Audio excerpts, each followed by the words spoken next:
अजा एकादशी व्रत कथा।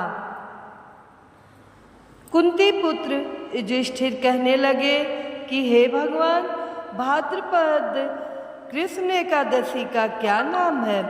व्रत करने की विधि तथा इसका महात्म्य कृपया करके कहिए। मधुसूदन कहने लगे कि इस एकादशी का नाम अजा है।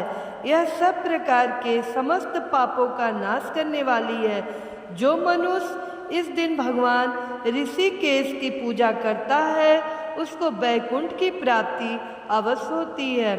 अब आप इसकी कथा सुनिए। प्राचीन काल में हरिश्चंद्र नाम का एक चक्रवर्ती राजा राज्य करता था। उसने किसी कर्म के वशीभूत होकर अपना सारा राज्य व धन त्याग दिया, साथ ही अपनी स्त्री, पुत्र तथा स्वयं को बेच दिया। वह राजा चांडाल का दास बनकर सत्य को धारण करता हुआ मृतकों का व्रत ग्रहण करता रहा, मगर किसी प्रकार से सत्य से विचलित नहीं हुआ। कई बार राजा चिंता के समुद्र में डूबकर अपने मन में विचार करने लगता कि मैं कहाँ जाऊं, क्या करूं जिससे मेरा उद्धार हो। इस प्रकार राजा को कई वर्ष बीत गए। एक दिन राजा इसी चिंता में बैठा हुआ था कि गौतम ऋषि आ गए। राजा ने उन्हें देखकर प्रणाम किया और अपनी सारी दुख भरी कहानी कह सुनाई।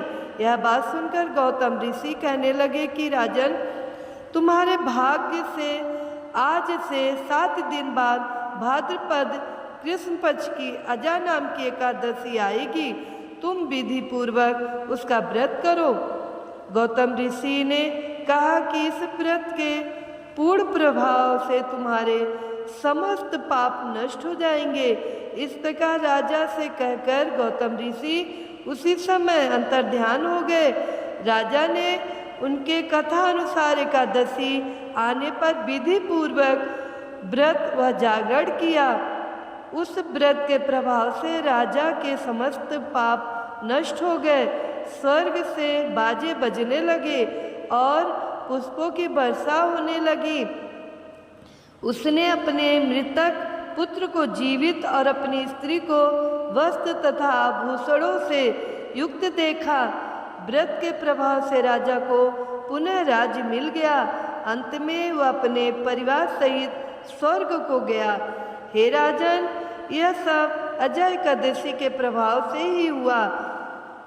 अतः जो मनुष्य यत्न के साथ विधि पूर्वक इस व्रत को करते हुए रात्रि जागरण करते हैं, उनके समस्त पाप नष्ट होकर अंत में वह स्वर्ग लोक को प्राप्त होते हैं। इस एकादशी की कथा के श्रवण मात्र से अश्वमेघ यज्ञ का फल प्राप्त होता है।